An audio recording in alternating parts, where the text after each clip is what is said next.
बिस्मिल्लाहिर्रहमानिर्रहीम। आज की इस वीडियो में हम रियल एनालिसिस को शुरू करने लगे हैं। आज हम टॉपिक शुरू करेंगे रियल का। वो हमारे पास आ रहा है कि इम्प्रॉपर इंटीग्रल क्या होते हैं। अगर हम सबसे पहले डिफाइन करें कि इम्प्रॉपर इंटीग्रल क्या होते हैं, सबसे पहले हम ये कंसेप्ट देखते हैं कि प्रॉपर इंटीग्रल क्या होते हैं।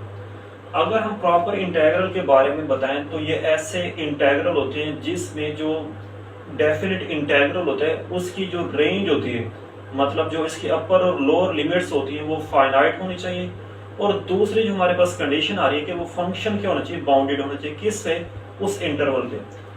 अब यहाँ पे हम इसको सबसे पहले लिखते हैं, फिर इसको समझते हैं कि प्रॉपर इंटीग्रल क्या होते हैं, और फिर हम उसी से क्या करेंगे, डिफाइन करेंगे कि इम्प्रॉपर इंटीग्रल क्या होते हैं। बेसिकली जो प्रॉपर या इम्प्रॉपर इंटीग्रल होते हैं डेफिनेट इंटीग्रल होते हैं। और फिर हम यहीं से दो चीज़ों से इसको आइडेंटिफाई करते हैं कि पहला जो हमारे पास होता है कि उसकी रेंज क्या होनी चाहिए, इंटीग्रेशन की अपर और लोअर लिमिट फाइनाइट होनी चाहिए।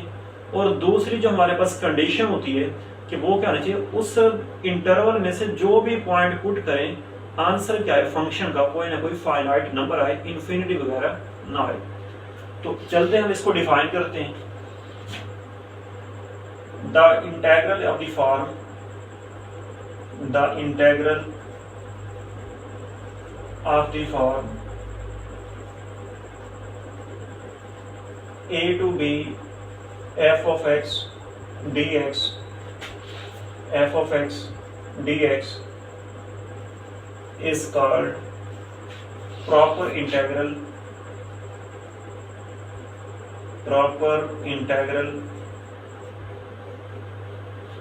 अब ये जो हमारे पास इंटीग्रल होगा ये क्या होगा, प्रॉपर इंटीग्रल होगा अगर इसकी दो कंडीशंस को ये सेटिस्फाइड कर दे। पहली जो हमारे पास कंडीशन आ रही है कि range of integration is finite, range of integration is finite. इसका मतलब क्या आ रहा है कि हमारे पास a एंड b और फाइनाइट नंबर होने चाहिए, इन्फिनिटी वगैरह ना हो। दूसरी जो हमारे पास कंडीशन आ रही है वो हमारे पास आ रही है function f of x is bounded on a to b, कि ये जो हमारे पास फंक्शन आ रहा है ये क्या होना चाहिए, बाउंडेड होना चाहिए। देखिए बाउंडेड की जो हमारे पास कंडीशन होती है वो हमारे पास ये होती है कि f of x की जो मैग्नीट्यूड होती है mod of f of x is less than और इक्वल टू m होनी चाहिए। इसका देखिए मतलब क्या होता है, इसका मतलब ये होता है कि हम इस इंटरवल में से फंक्शन में पुट करें, कोई भी वैल्यू पुट करें, उसका जो आंसर आना चाहिए कोई ना कोई फाइनाइट आना चाहिए। 10 आ सकता है, 100 आ सकता है, 1000 आ सकता है, कुछ भी आए। तो हम ये कह सकते हैं ये जो फंक्शन आ रहा है क्या आ रहा है, बाउंडेड आ रहा है उस इंटरवल पे। अब यहाँ से हमने इसको समझ लिया कि जो इंटीग्रल होगा ये प्रॉपर कब होगा, इसकी जो अपर और लोअर लिमिट फाइनाइट होनी चाहिए, और इसमें से जो भी हम नंबर यहाँ पे पुट करें तो हमारे पास कोई ना कोई फाइनाइट आंसर आना चाहिए। तो ये हमारे पास क्या होते हैं, प्रॉपर इंटीग्रल होते हैं। अब यहीं से हम ये डिफाइन कर सकते हैं कि इम्प्रॉपर इंटीग्रल क्या होते हैं। ऐसा इंटीग्रल जिसकी जो लिमिट्स हों या तो इनफाइनाइट हो, अपर लिमिट इन्फिनिटी हो, लोअर लिमिट इन्फिनिटी हो, या दोनों इन्फिनिटी हो, या फिर ऐसा हो कि लिमिट्स तो फाइनाइट हो लेकिन उसमें से जो ऐसा कम से कम एक ऐसा नंबर एग्जिस्ट करे तो उस लिमिट में आए, अगर हम उसको फंक्शन में पुट करें तो आंसर क्या है, इन्फिनिटी है। मतलब लिमिट्स उसके दोनों फाइनाइट हो, उस फाइनाइट में से कम एक ऐसा नंबर एग्जिस्ट करना चाहिए कि जिसको फंक्शन में पुट करें तो आंसर क्या है, प्लस इन्फिनिटी या फिर माइनस इन्फिनिटी है। तो चलते हम इसको डिफाइन करते हैं कि प्रॉपर इंटीग्रल क्या होते हैं।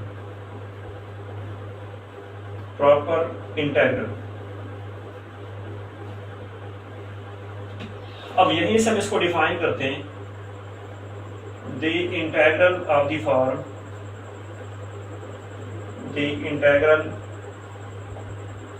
of the form a to b f of x dx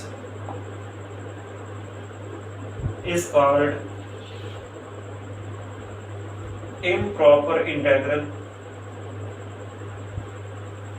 improper integral if। अब यहीं से इसकी दो कंडीशन आ रही हैं। पहली जो हमारे पास कंडीशन आ रही है कि range of integration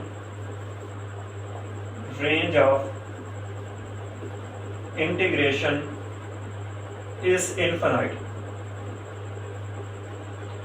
It means that either a is equal to infinity or b is equal to infinity or a is equal to infinity and b is equal to infinity. या तो कम से कम a infinity होना चाहिए, b infinity हो, या फिर दोनों की दोनों लिमिट्स क्या हो, इनफाइनाइट आ जाए, अनडिफाइंड आ जाए।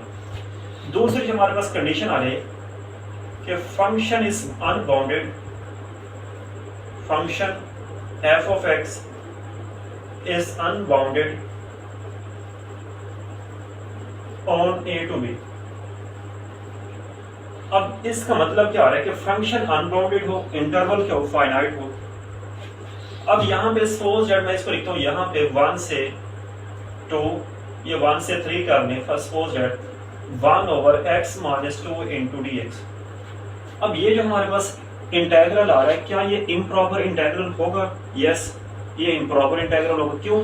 हालांकि इसकी जो लिमिट्स आ रही है, रेंज ऑफ इंटीग्रेशन आ रही है, फाइनाइट आ रही है, लेकिन इस 1 से 3 के दरमियान 2 एक ऐसा नंबर आ रहा है जहां पे अगर फंक्शन को पुट करें 2 - 2 0 1/0 इन्फिनिटी आ रहा है, तो ये जो हमारे पास इंटेग्रल होगा ये क्या होगा?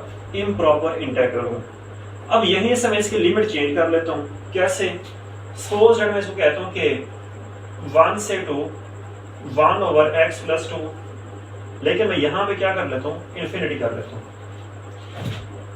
अब हालांकि इसमें से जो भी हम इंटरवल में से नंबर पुट करें, आंसर इन्फिनिटी नहीं आता, लेकिन इसकी जो अपर लिमिट आ रही है वो क्या आ रही है? इन्फिनिटी आ रही है। तो फिर ये भी इंटेग्रल क्या होगा? इम्प्रॉपर इंटेग्रल होगा। अगर हम इसको ऐसे लिख लें, -∞ से 0 1/x + 2 into dx, इसको वैसे इस तरह भी लिख सकते हैं कि सपोज दैट ये 1/x - 2 कि इस इंटरवल में से हम 2 ऐसा इसमें आएगा, मतलब ये जो इंटरवल में से जो भी नंबर पुट करें आंसर फाइनाइट आएगा, लेकिन इसकी लोअर लिमिट क्या आ रही है? इन्फिनिटी आ रही है। तो ये हमारे पास इंटेग्रल क्या होगा? इम्प्रॉपर इंटेग्रल होगा। तो इसी तरह ये लोअर और अपर दोनों भी इन्फिनिटी हो सकती हैं। फिर इसको सॉल्व कैसे करते हैं ये फिर एक अलग बात है, इसको बाद में देखेंगे। अब तक हमने दो चीजें पढ़ ली कि प्रॉपर इंटेग्रल क्या होता है और इम्प्रॉपर इंटेग्रल क्या होते हैं। प्रॉपर इंटेग्रल ये होता है कि उसकी लिमिट्स भी फाइनाइट हों और उस इंटरवल में से कोई भी पॉइंट पुट करें तो आंसर भी क्या है? फंक्शन का कोई फाइनाइट नंबर आना चाहिए। दूसरी इम्प्रॉपर इंटेग्रल क्या होता है? उसकी भी दो कंडीशन हमारे पास होती हैं। पहली, या तो लिमिट्स रेंज ऑफ इंटीग्रेशन मतलब अपर और लोअर लिमिट इनफाइनाइट हो, या फिर लिमिट्स फाइनाइट हो, उसमें से हम जो भी पॉइंट पुट करें, जो भी हम उसमें से चूज कर रहे हैं तो आंसर क्या है? इन्फिनिटी है। तो ऐसे इंटेग्रल को हम कहते हैं कि ये क्या आ रहा है? इम्प्रॉपर इंटेग्रल आ रहा है। अब इसकी इम्प्रॉपर इंटेग्रल की 3 काइंड्स होती हैं। There are 3 types of improper integral, first kind, second kind and third kind of improper integral. ये क्या होती हैं इसको यहाँ पे देखते हैं।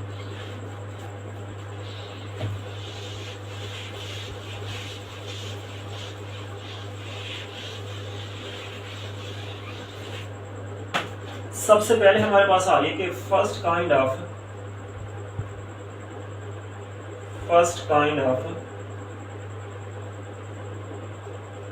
Improper integral.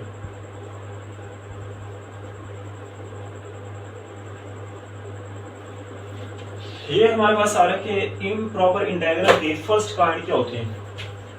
इसको हम सबसे पहले डिफाइन करते हैं, the integral of the form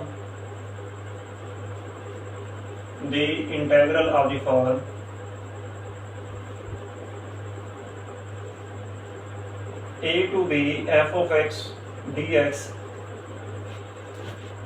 in which range of integration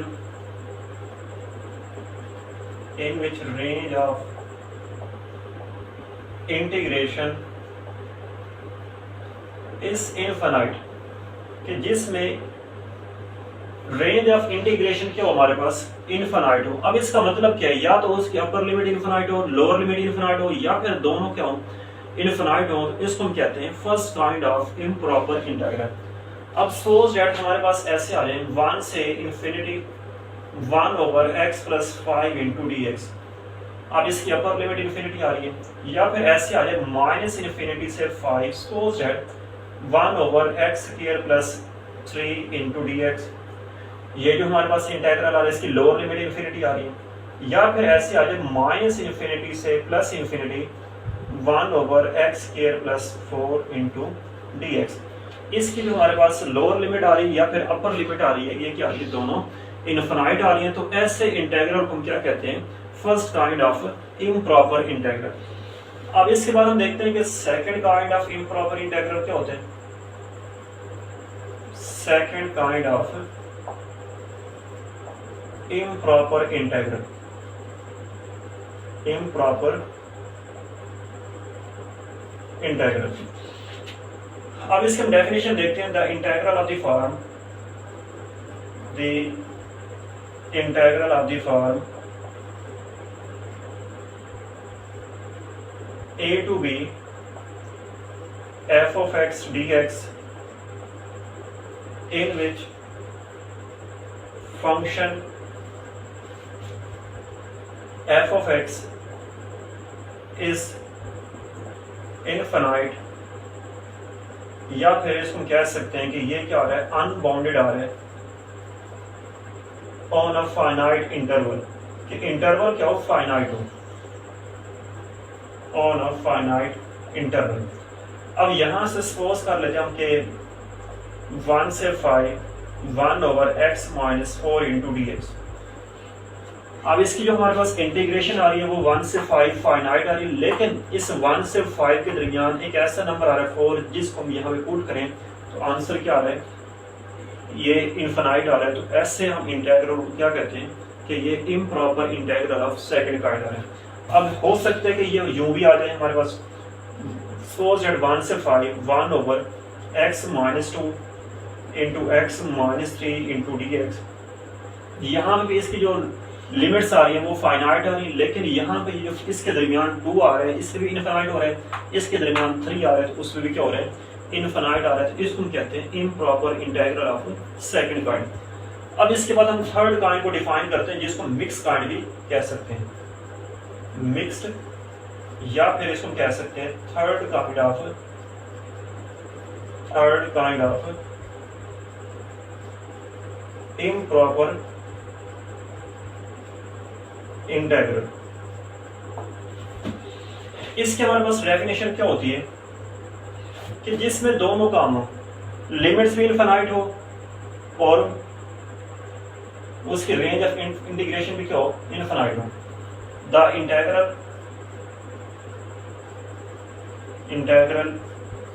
a to b f of x dx is called improper integral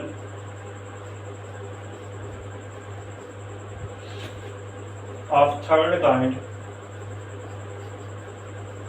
अगर हमारे पास क्या है, if range of integration is infinite, उसकी अपर और लोअर लिमिट क्या हो, इनफाइनाइट हो, and function is unbounded,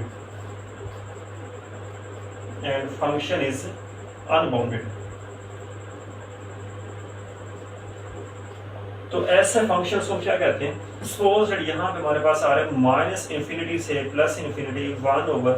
1/x + 1 into D x, या 1/x - 1 x + 1 जो भी आ रहा है।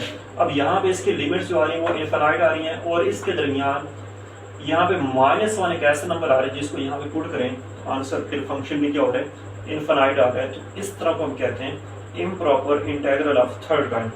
अब इसके बाद हम ये डिफाइन करते हैं कि कन्वर्जेंट इंटेग्रल क्या होता है और डाइवर्जेंट इंटेग्रल क्या होते हैं। सिंपल सी बात है कि कोई भी जो इंटेग्रल होगा वो कन्वर्जेंट होगा अगर हम उस इंटेग्रल को फाइंड करें, उसका आंसर क्या है, फाइनाइट नंबर है। कोई भी जो इंटेग्रल होगा वो डाइवर्जेंट होगा अगर हम इंटेग्रल को मुकम्मल तौर पे सॉल्व कर लें, उसका अगर आंसर आ जाए इन्फिनिटी प्लस का या माइनस का, तो फिर हम ऐसे इंटेग्रल को कहते हैं कि ये क्या होते हैं, डाइवर्जेंट इंटेग्रल होते हैं। अब यहां तक हमने क्या चीज डिस्कस कर ली, कि प्रॉपर इंटीग्रल क्या होते हैं